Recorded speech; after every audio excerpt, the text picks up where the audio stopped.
Hi everyone, welcome to my channel, The Mix. I am Tiffany, your host, owner, and creator of this channel. Hey, really quickly, I have a question. Have you ever sat and pondered on how the world is literally changing right before your eyes? Right before our eyes.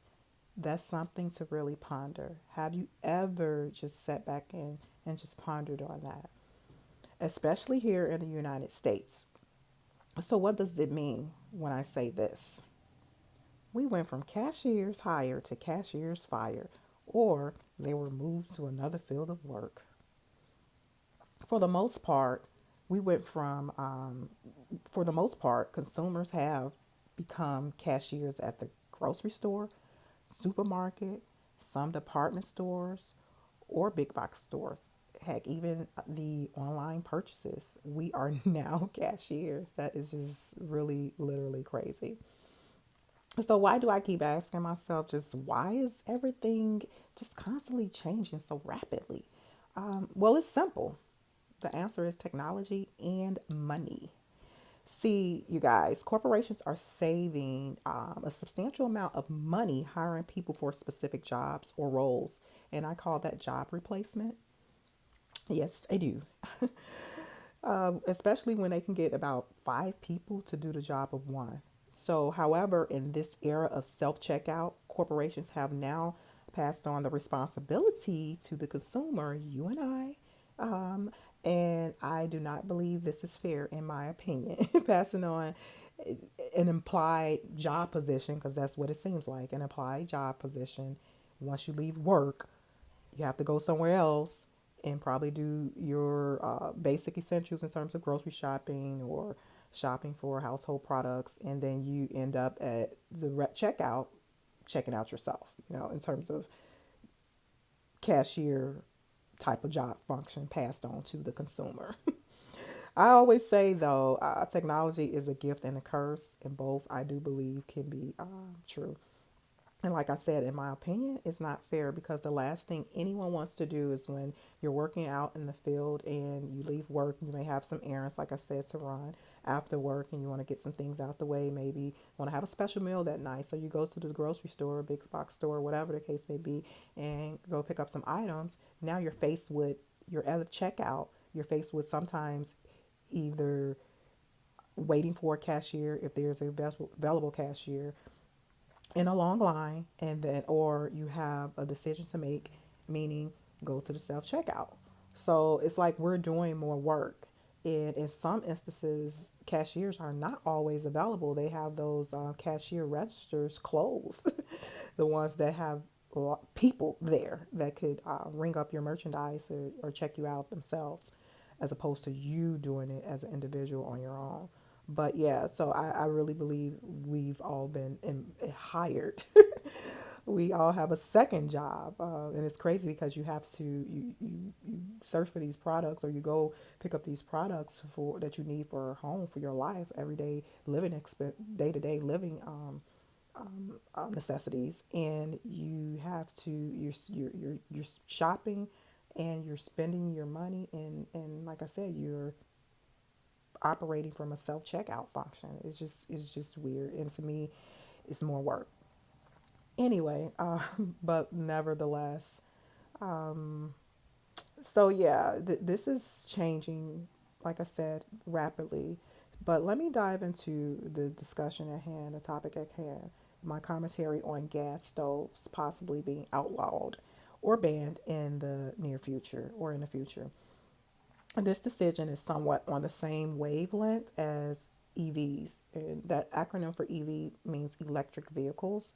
So you have nowadays, you have, I think Elon Musk is pretty much the leader of the electric vehicle wave, and from a, I guess, cost and energy efficient perspective, and for the atmosphere and all of that, electric vehicles as opposed to gas vehicles. But EV means electric vehicles. So you have the EVs, electric vehicles, and now you have gas stoves possibly being banned and outlawed, meaning homeowners or property owners will have to switch over to electric vehicles in the future if this is the new law or new standard or new regulations for each state. But for those who may not know, like I said, EVs means electric vehicles. And also, electric vehicles will probably be 100% in use in years to come. Like I said, means gas vehicles will likely be outlawed and banned in the future. So I do believe in California, this state, California is in the process of, I believe, or maybe they have it on the books already and it just haven't taken into effect yet. I believe gas vehicles will be banned in some years in California, and it's just recently reported that California, I believe, is leading the charge of banning gas stoves in homes and properties. I could be wrong with all of this, but feel free to correct me if I'm wrong. I do believe I'm correct. I did read something stating about California leading the charge pretty much in their ban on gas appliances, hence hence gas stoves or gas ovens, and also gas vehicles. California is, let me just share this with you really quickly too before I dive into the article. I learned taking legal courses over the past decade from an accredited program, college, and also working in the civil field. I've learned when states like California, New York, and I believe sometimes Pennsylvania initiate some new regulations or legislation, something likely that has never been done before, other states will probably follow suit, especially states that vote for one particular party over the other. So yeah, let me dive into the excerpt from this from NBC News Channel of New York's online article about gas stoves being banned. So it says a commissioner at the Consumer Product and Safety Commission has called gas powered stoves a hidden hazard. But the group said that they are not looking to ban them. Instead, the CPSC is looking for ways to reduce indoor air quality hazards that are related to gas stoves.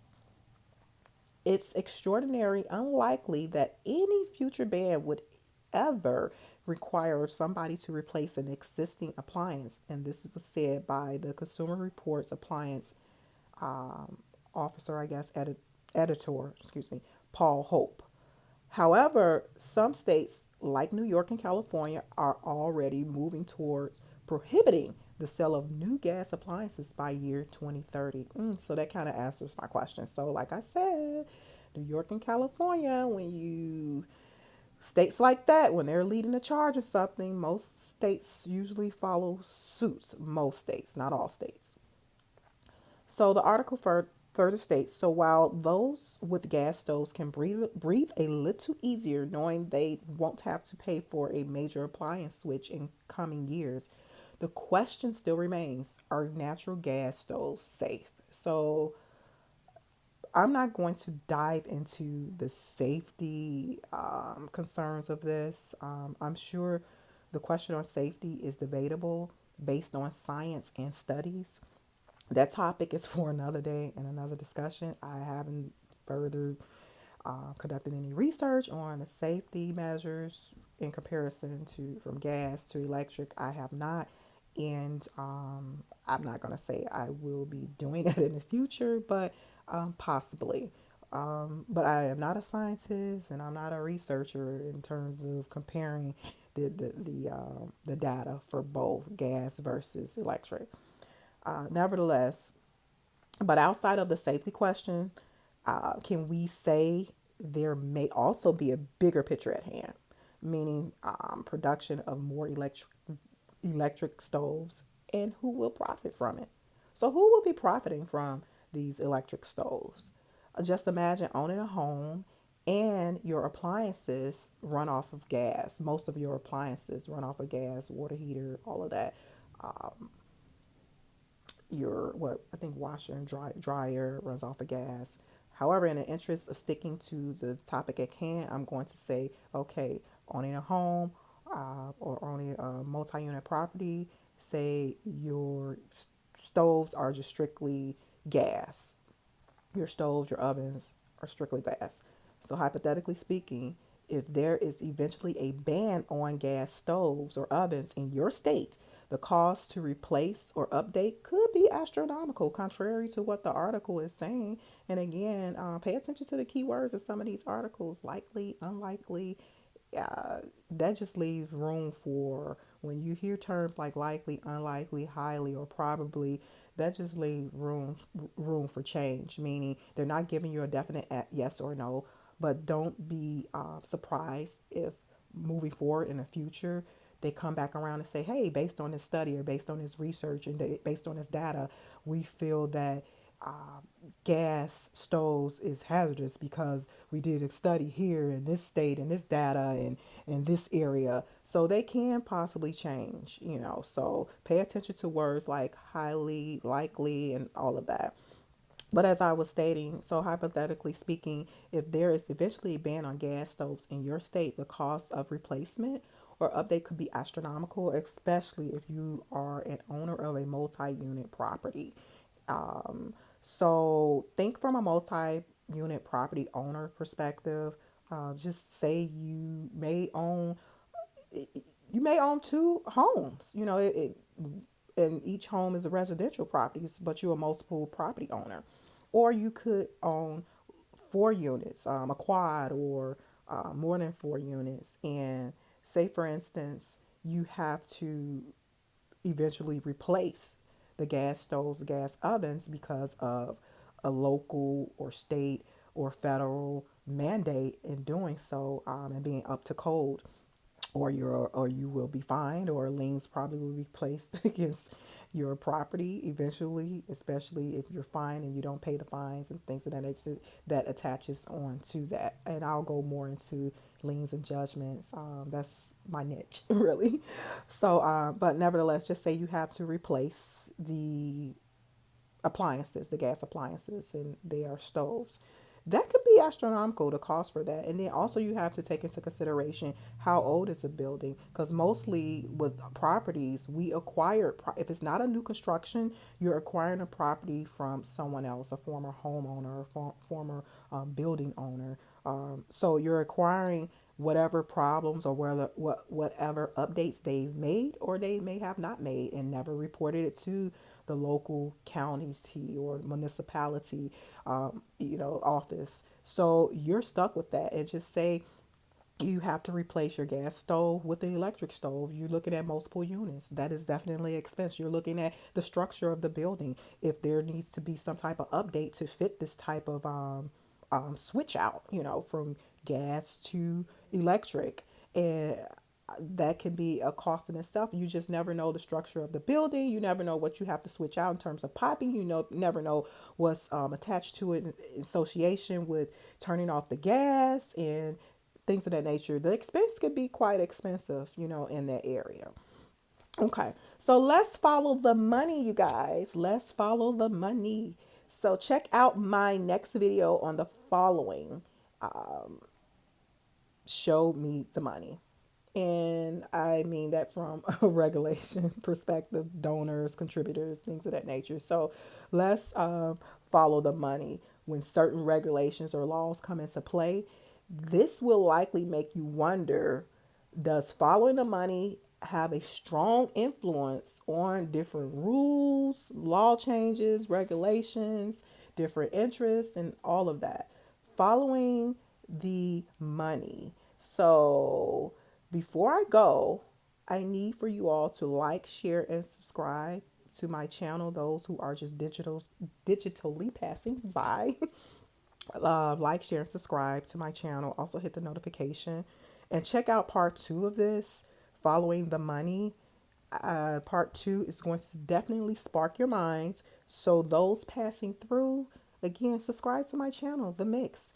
And I need everyone to tune in for part 2. That means all the subscribers, all the viewers, everyone who likes this video, tune in for part 2 of this video. And you will see what I mean when I said show me the money and follow the money. Talk to you Thank you for tuning in to The Mix. Bye.